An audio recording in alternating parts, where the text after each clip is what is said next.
आइए आज उतरते हैं एक ऐसे अंधेरे में। कालासार घाट नाम तो शायद सुना ही होगा। आज हम एक ऐसी खौफनाक लोक कथा की गहराइयों में जा रहे हैं जिसे कालासार घाट के दलदल का रहस्य कहा जाता है। एक ऐसी जगह जहां पानी बिल्कुल काला है और सन्नाटा सन्नाटा सच में चीखता है। चलिए इस रहस्य के अंदर चलते हैं क्योंकि ये सफर सच में रोंगटे खड़े कर देने वाला है। तो चलिए सीधे इस रूह कंपा देने वाले रहस्य में चलते हैं। बाबूलाल नाम का एक इंसान रात के अंधेरे में अचानक गायब।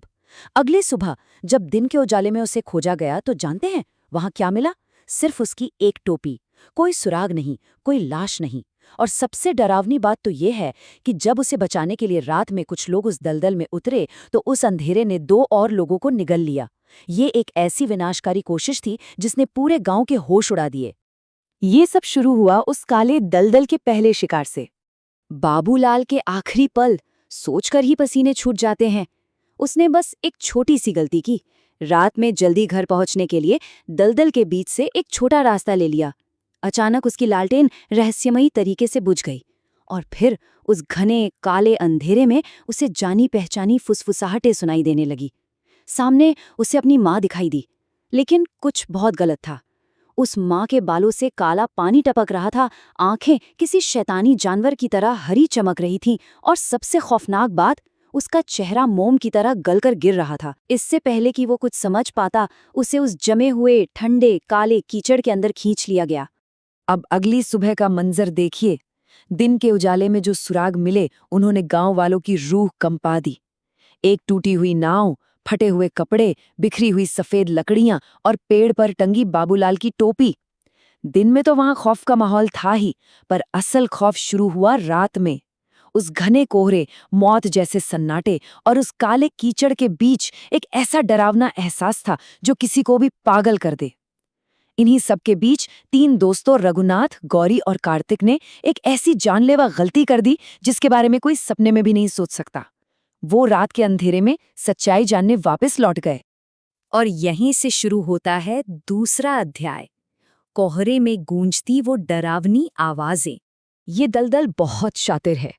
ये इंसान के प्यार और दुख को ही उसका सबसे बड़ा हथियार बना लेता है। जब ये तीनों उस कोहरे से भरे दलदल के पास पहुंचे तो गौरी को पानी के उस पार से एक आवाज आई, बिल्कुल उसकी माँ की आवाज। एक ऐसी रोती हुई, तड़पती हुई पुकार, गौरी बेटी तू मेरी बात क्यों नहीं सुनती? यहाँ मेरे पास आ बेटा। ये आवाज इतनी सच्ची थी ना कि गौरी का दिल वहीं पे घल गया। वो दलदल बिल्कुल वही आवाज निकाल रहा था जिसे सुनने के लिए गौरी की रूह तरस रही थी। और सिर्फ गौरी ही नहीं, ठीक उसी वक्त कार्तिक का खून भी जम गया। उसे लगा कि उसका पिता दलदल के अंदर धंसा हुआ है और दर्द से तड़प रहा है। कार्तिक बेटा मुझे निकाल, मेरा हाथ पकड़, मैं यहाँ फंस गया हूँ। अब सोचिए उस दिमागी दबाव को, जहाँ आपके अपने, आपके परिवार वाले आपको मदद के लिए पुकार रहे हों और वो पुकार आपको सीधे मौत के मुंह में खींच रही हो। और ये बात इस खौफनाक सच को पूरी तरह साफ करती है। एक तरफ भ्रम था, जहाँ गीले कपड़ों और कीचड़ के ढेर अपनों की शक्ल में मदद मांग रहे थे, लेकिन असलियत कुछ और ही थी। असल में उस काले कीचड़ से हड्डियों जैसे सड़े हुए हाथ बाहर निकल रहे थे। वहां से सड़ते हुए मांस और गंधक की इतनी गंदी बदबू आ रही थी कि सांस लेना मुश्किल हो जाए। और वो प्यार भरी आवाजें, वो अचानक एक गहरी डरावनी राक्षसी गरज में बदल गई। गौरी और कार्तिक पूरी तरह सम्मोहित हो चुके थे और उस सड़ते सांस लेते हुए दलदल ने उन्हें हमेशा के लिए अपने अंदर खींच लिया। उस रात सिर्फ एक ही इंसान वहां से बचकर निकल पाया, रघुनाथ। उसने जो देखा वो सच में किसी के भी होश उड़ा देगा। काले कीचड़ से सना एक विशाल राक्षस पानी फाड़ते हुए बाहर आया।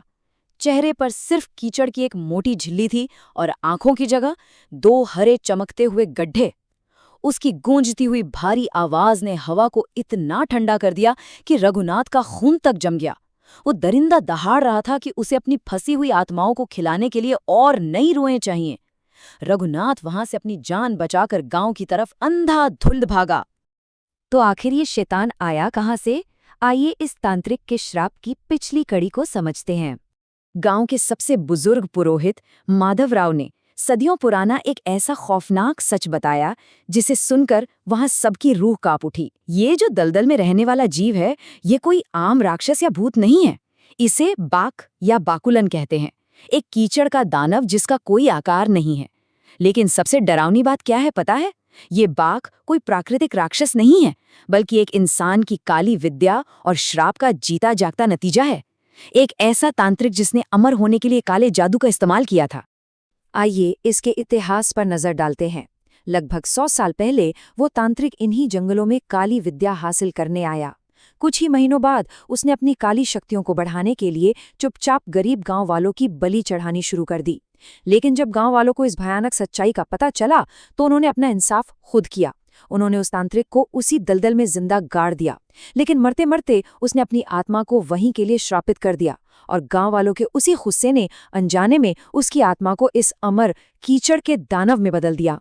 और अब सामने आता है इस पूरी काली कहानी का सबसे डरावना सच, 100 का आंकड़ा। इस बाघ को अपनी उस काली विधि को पूरा करने के लिए एकदम 100 पवित्र आत्माओं की जरूरत है, 100 रूहें, जिसका मतलब है कि जब तक ये खूनी गिनती पूरी नहीं हो जाती, ये दलदल शिकार करना कभी बंद नहीं करेगा, कभी नहीं। अब सवाल उठता है, इस कत्लेआम को रोका कैसे जाए? यहाँ बात आती है आधी रात के उस खास अनुष्ठान की।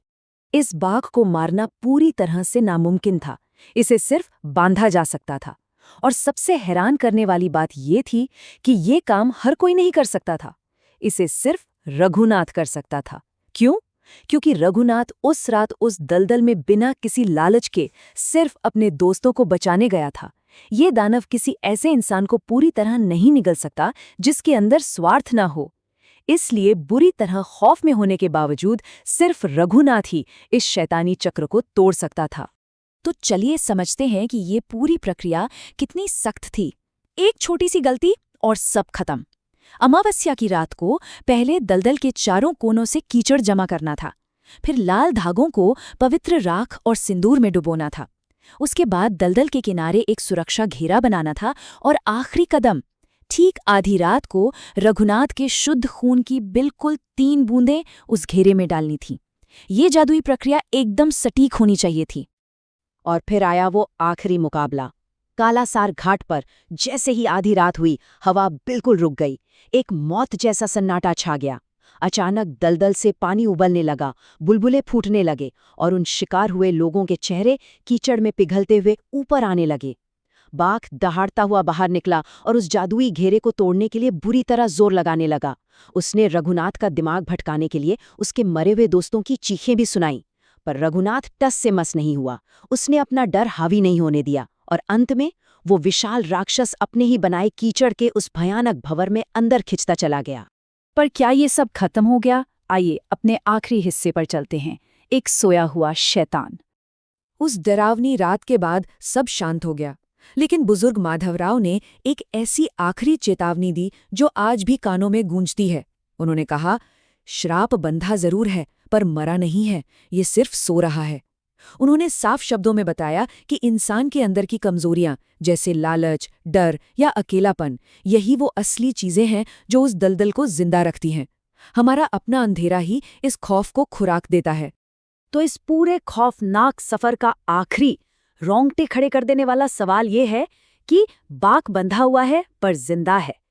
काले कीचड़ के नीचे वो आज भी सांसें ले रहा है। तो अगला कौन होगा जो वहां अपनी किसी जरूरत या डर के साथ जाएगा? कौन होगा जो उस शैतान को फिर से जगा देगा? हमारे इस डरावने विश्लेषण में साथ जुड़ने के लिए बहुत बहुत शुक्रिया। ध्यान रखिएगा, अंधेरे में आने वाली किसी भी जानी पहचानी आवाज पर कभी भरोसा मत करना।